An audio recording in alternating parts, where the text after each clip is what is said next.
Right, hello everyone. Welcome. Welcome to another show. Today's guest is Franz Vallente. Franz, please say hi. Hi. Hi, YouTube. Hi YouTube, everyone. No? So again, guys, let's start off with the first question. Okay. Describe your role, your current Ah, role for us. Yes, please. Hi. I'm working for Sven, which is an advertising agency. So, my official current title is Associate Web Development Manager. So, yan. Sobrang haba. What it means is that more like a dev lead and a manager itself. So, uh, bit of both na may switching. So the role encompasses like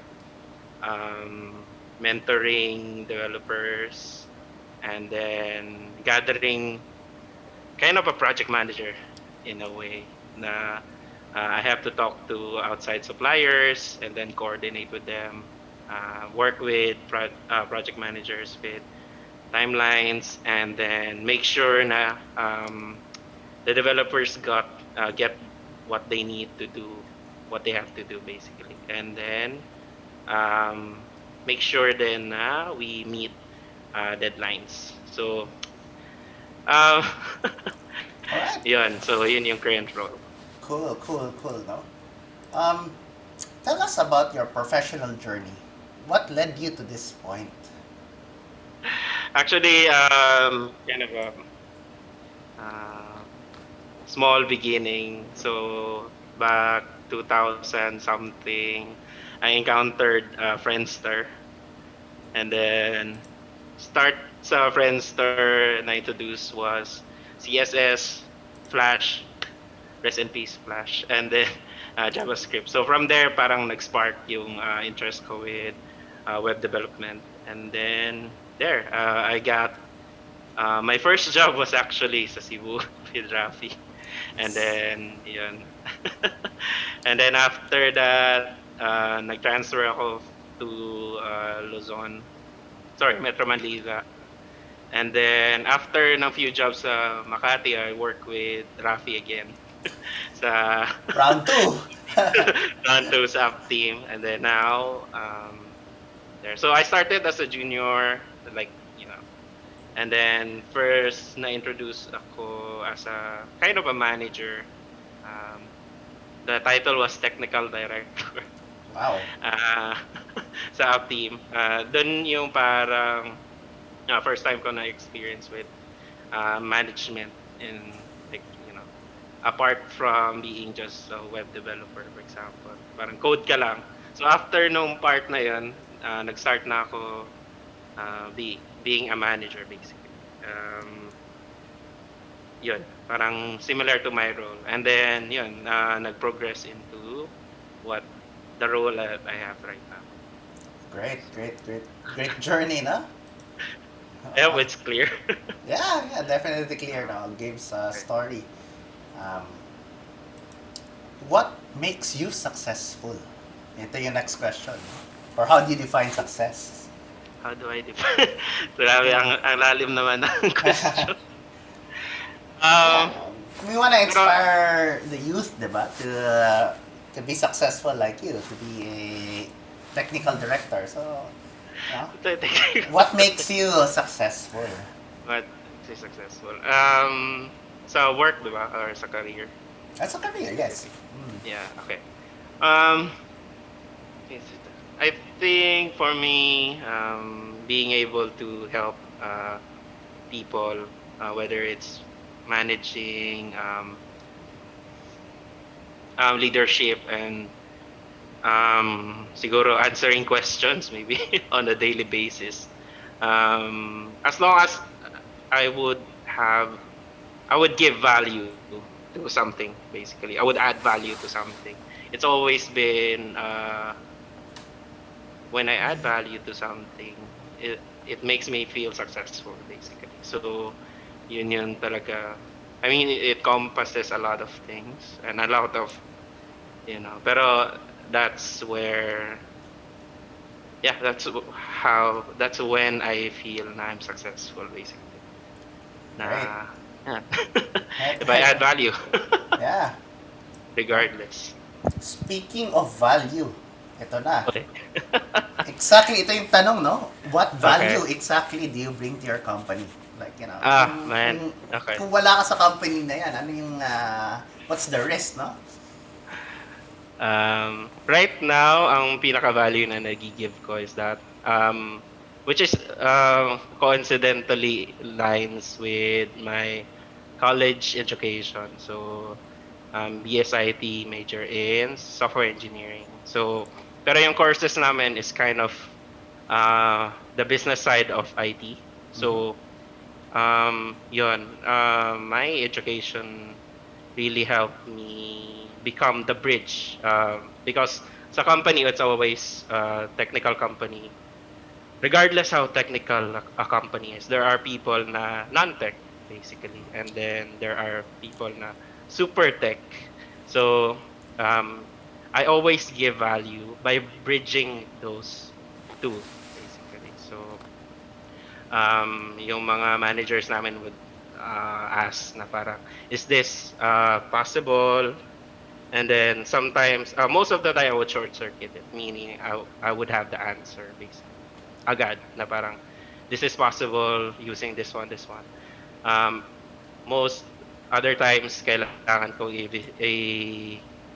um, tawag dito, i-consult yung developers directly na parang, oh, kaya ba to na ganito or kaya na ba to na ganyan. And then, after ko makuha yung information na yun from the developers, I would then have to explain it in a way na magigets naman ng non-tech namin na to actually fill the CE para ma ma anong tawag dito, ma-allocate namin yung resources correctly. Kung minsan kasi client wants simple enough, for example. And then pero technical wise it's not that simple. It would mean na mahirap siya i-code, mahal siya so bridging that gap has been always parang my life journey was geared me to do. So, yun yung currently what I think I bring value to the company. Great. So, yeah. Next, how would you describe your management style? Management style. Since you are, they said, you are a manager in a sense as well. Yeah. Anong diskarte mo? Ano style mo? Anong style ko? It's always been, I know parang cliche na siya right now, but um, I almost always starts with, you don't work for me, you work with me. So there should be that definition. What it means na you don't necessarily need my validation and stuff. You just need, to work with me basically. And then I think my leadership, sorry, yeah. So my management style will always lean towards leadership. What because when I was way younger, I was trained being a leader, and up until now, those skill set um, nagagamit ko pa din siya. So being like a leader style rather than boss style na management na parang, oh, gawin mo to, wala akong pake kung anong, what it takes. Being a leader would mean you have to first take the first step, you have to be there always for the team. It's a totally different paradigm, basically. Pero yun yung management style ko. Be a leader and bring value. And yeah. Great, great, great. No? Speaking about your clients and anything, no, in the IT world, there's also a lot of unexpected situation, right? Biglang shortened deadline or may bug pala, ganyan. How do you deal with the unexpected? Ah, actually, meron din kami unexpected deadline sa Monday. Oh, okay. Ito, Boom! boom. Boom. Ah, paano ba? Mostly is managing expectation. I think si Rafi din yung where I learned that from, kind of, Okay. yung to manage expectation between the client or ano. Because if the deadline is almost impossible, quote unquote, you always have to give your best effort. Pero it's not always, doesn't always work as is. Like, kung sasabihin mo kaya at this date, sometimes or most of the time hindi talaga, lalo na pag shorten yung deadline. Pero paano ba? If something unexpected happens, you almost always have to manage expectation. So, sometimes it would mean you would tell clients na okay, you negotiate basically. Okay lang ba na ganito muna yung de-deliver natin? Kasi shorten yung deadline. Okay lang ba na i-prioritize muna natin to rather than other things? And then, if hindi talaga kaya, um, sasabihin ko na we would do our best, but pagdating ng date na yon, most probably yung made-deliver namin is ganito, ganito. And if we extend, we would push. But yun, most of the time as a manager, you have to be realistic din. Kasi, although, maganda maging idealist sometimes. Pero, yun, people have to rest, di ba? People have to recuperate. People have to take healthy working hours for us to function properly. So, ganon. If, in summary, yun. If something unexpected happen, you almost always, manage expectation. It will also be true with non-work related. Kunwari, nagkasakit ka, di ba? Kung nagkasakit ka today, so sabihin mo na parang itatry mo na at 7 p.m. Siyempre, ipaplan mo ngayon na parang, matutulog ako. Tapos kailangan ka sa day na yon. So, plan mo na parang matutulog ka at X amount of hours, sabihin mo sa boss na, for sure, magre-reply ako at X time. So, at least, yung other people that involves na kailangan ka, alam nila exactly kung mas mamamanage ka nila or mas mamamanage nila yung situation. Kasi you've given them scenarios and things to manage, basically. So, ganun lang. Good. Yeah. Next question for you. What are you passionate about? Now at this stage at your career, what are you passionate about? Passionate about, regardless what I do, is improving. Yun talaga. It could mean a lot of things, um, pero paano ba tayo answer? Passionate ako improving. So, regardless what that means. So, and siguro, providing solutions, basically. Or, ganun. What that means is that, sige, i-example ko na lang yung team namin. So, dati, we don't have much automation. Ngayon, we starting to have improvements by introducing like CI/CD, for example, some of the CI/CD na ano. So, meron na mga things na we do automatically, basically. So, and then we started having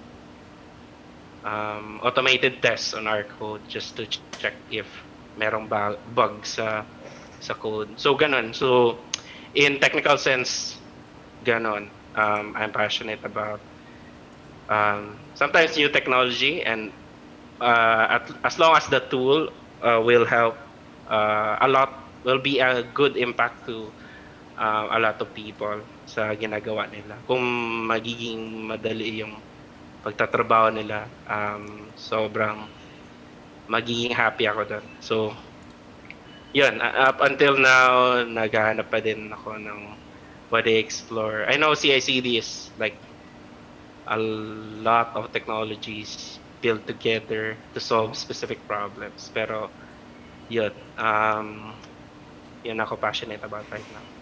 Cool. Aside, Okay, continue. yeah, aside from that, personally, yun, you also have to reflect on yourself. So, pag nakita mo na parang you're not being optimal about things. So, yan, kailangan mo din siyang i-improve. Pero almost always, what you cannot measure is you cannot improve. So, Wow. And it goes nothing for the day. What you cannot measure, you cannot improve. You cannot improve. So, if you want to improve something, you have to measure it. You have to find a way. Somehow measure it or somehow meron kang target na metrics. So, at least kasi, improving sometimes is subjective. We have to be objective in what we want to improve. Pero, sobrang, sobrang cliche niya pakinggan at para sobrang easier said than done then that concept because in practice, mahirap talaga minsan i-measure things. So, pero if you can find a way to measure, that's the surefire thing to have to improve. Siguro, another question is, given that manager ka na, do you still code? And what's your stack? What my stack is mostly Laravel and then Laravel Bootstrap, those things. Do you see yourself still coding for a long time, or do you think like eventually you'd become less coding and more management, or is that even a thing? Like you have to code forever pa rin. I think passionate din ako of coding, although hindi dapat na mention ko yan earlier. I really want to see myself na coding because that's when like I'm happy. When I code, I'm happy basically. Pero now with my current role and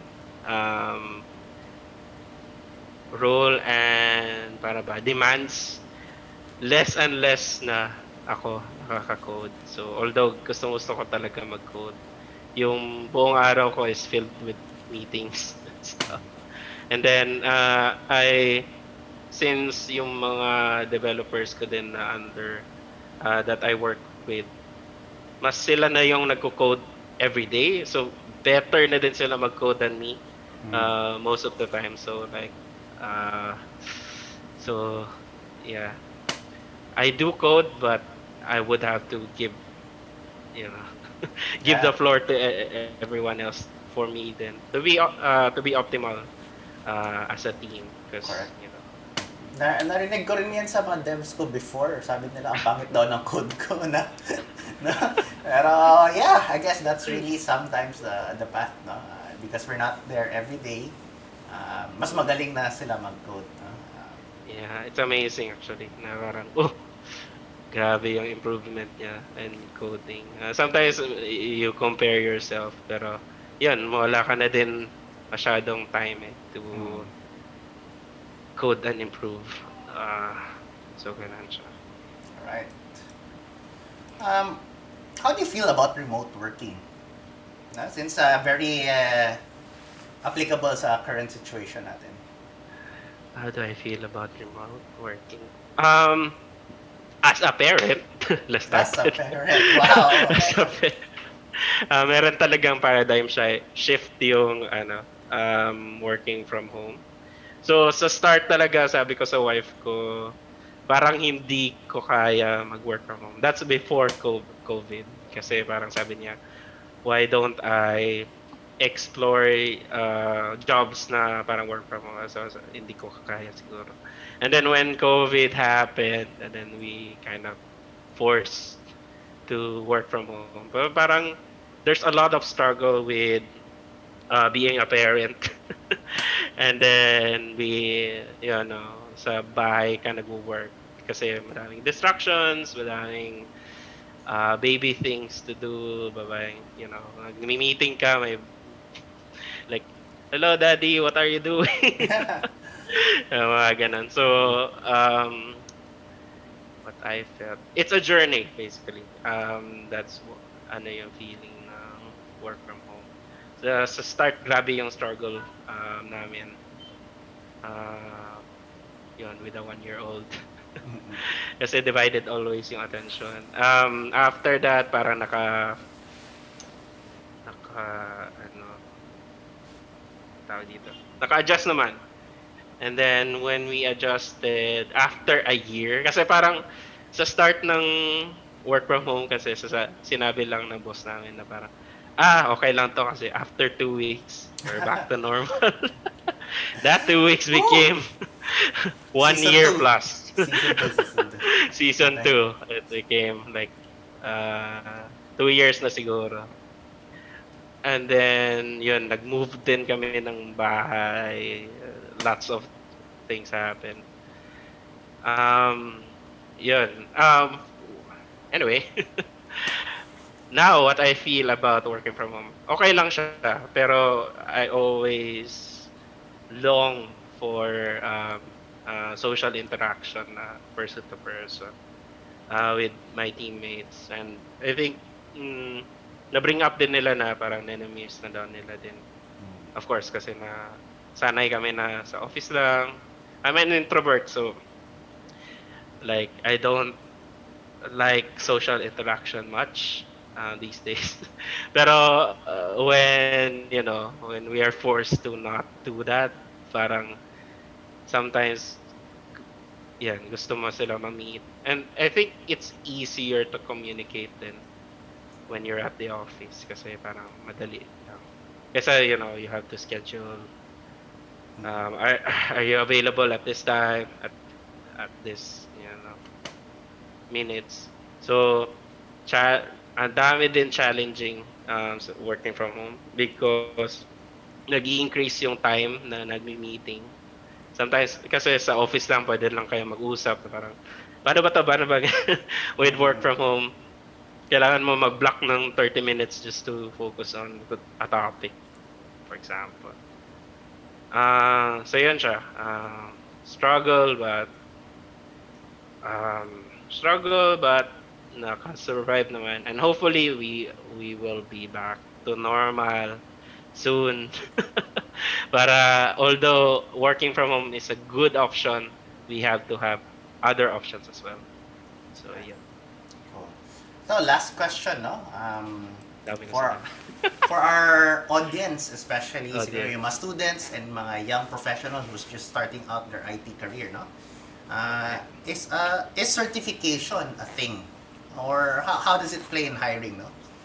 Or maybe not naman, or maybe you can describe how you would hire, no? If matters ba or not. How would I hire? Years of ano ba? Ang daming questions, no? Certification is a thing for me as a person without certificate. That's an answer already. Parang hindi naman siya. So, nung, let's say, college ka, ganyan yung mga certificate of appreciation, yung certificate of attendance, hindi siya masyado ng valuable. Yung certificate Yeah. mismo. For me, yes. Kasi parang sometimes kasi although madaming certificate yung ini-interview ko, I would also cross-check basically kung ano yung na-learn. And sometimes hindi nagma-manifest yung certificate itself. I don't know what happened in between. Pero although may certificate sila, yung skill na should have acquired with that certification is not present. So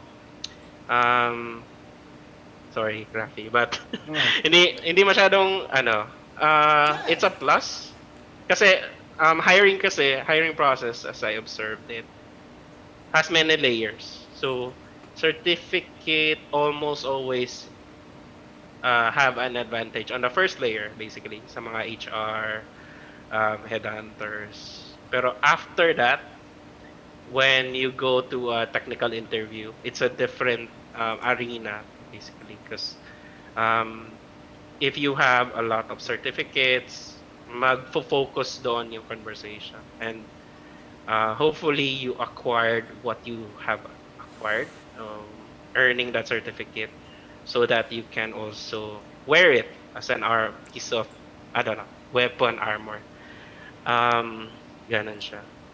And, questions between the interviewer and what you learn. Sometimes hindi sila nagko-coincide. So, at certain documents. So, yun. Plus minus certificates actually for me.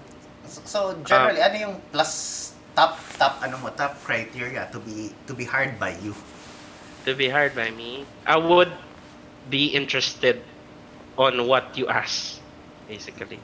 Malaking plus sa akin kung you are prepared with asking me questions. Kasi that would mean you're interested, you're more than interested about the company, about me, about the role, about whatever. Sometimes if yung medyo, I don't know, hindi ako masyadong hi, sorry.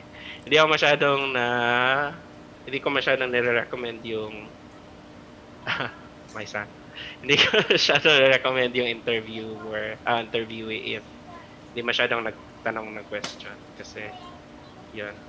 Next is yun.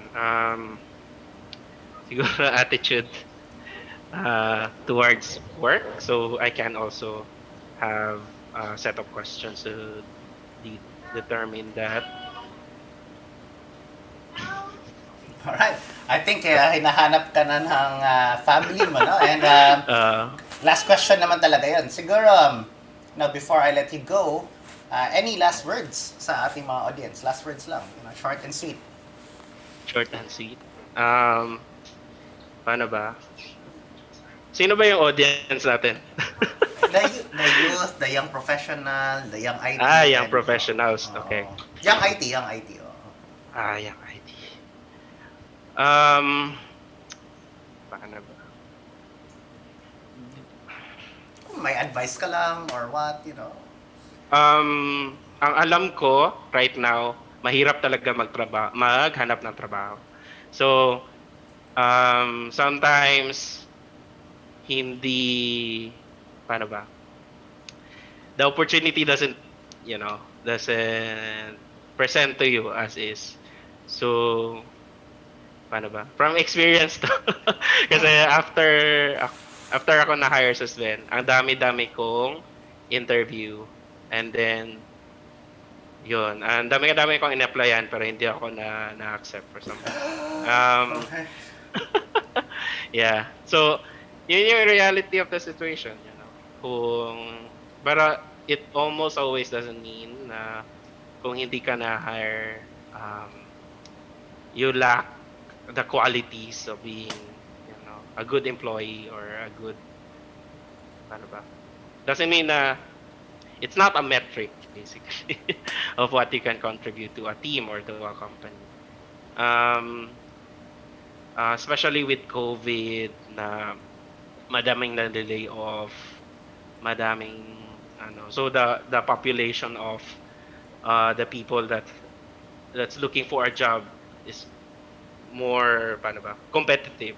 So as a student na fresh grad ka pa lang, although I know a lot of companies that prefer fresh grad. Pero if you compete with yung mga 3 to 5 years na experience, mahirapan ka basically. And then, it's almost always not about you or your capabilities. Pero, it's a trying time. So, should always there. Kasi hiring process is you don't have to have a really good win rate basically. You only have to be successful once. And when you success, 'di ba? It doesn't True. matter kung nag-apply ka to 100 companies plus. As long as merong isang tumanggap sa'yo, panalo ka na. Isa lang. Yun yung win rate mo kung 100 company, 1% na win rate. So, always keep that in mind. And then, Tibay yeah. lang. Alright. Tibay lang. So, hindi mo kailangan na i-win yung kung may 100 ka, kailangan 15 na companies yung magre-reply sa'yo or mag-job offer sa'yo. So, hindi. Isa lang. Isa lang yung kailangan mo. As a student, basically, or a fresh grad. Yun lang. Alright, good. So thank you so much, Franz, again for Thank guesting here. No, how can audience, if it's okay, no, how can they reach you? By the way, How can reach me? okay lang ba sa'yo na mag-LinkedIn sila sa'yo, if ever? Yeah, or, I think. Or mag-comment na lang dito sa channel. Pwede. Yeah, they can comment. They can reach by. Paano ba? I can also give a link to my profile so you can check my link in there. I'm not sure kung pwede kayo mag-message, no? Check ko lang. So guys, you know, Uh, ito na to the audience. So what I'll do is, of course, I'll put it in the description below. Dapat may ganyan tayo, di ba? description. Description Subscribe. below. Of course, don't forget to like and subscribe. No? So Subscribe. again, thank you everyone and good night or goodbye. Good night. Bye. Bye. Again, everyone, please don't forget to like and subscribe. Like and subscribe. Oy, hiring ata si Sven. Oh, hiring din pala si Sven, no? Don't forget. Yeah. Svengroup.com. Yes, and link will also be found in the description later. Not just tech. Okay. Yan lang.